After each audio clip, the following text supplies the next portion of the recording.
Bonjour, je suis Monsieur Foaleng Loé René.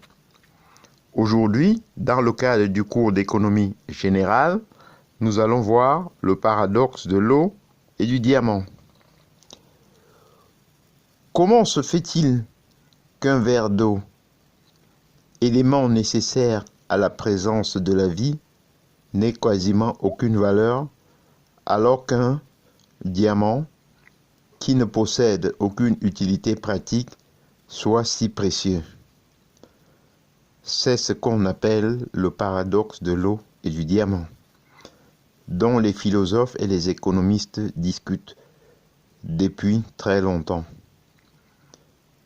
Un de ceux qui a peut-être le plus traité cette question était l'économiste écossais du XVIIIe siècle, Adam Smith.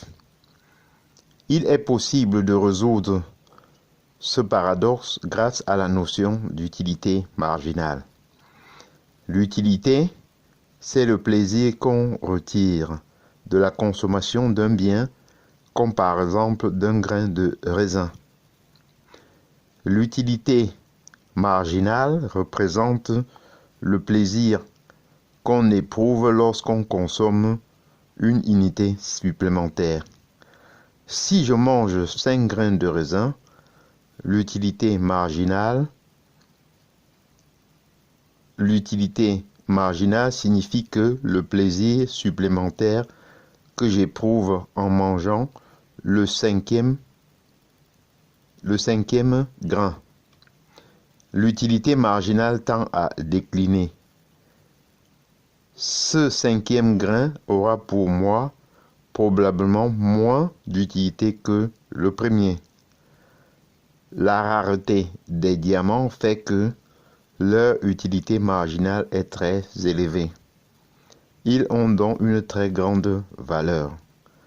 Par contre, la facilité avec laquelle on trouve de l'eau dans la plupart des zones de la planète fait que l'utilité marginale d'une goutte supplémentaire est bien moindre.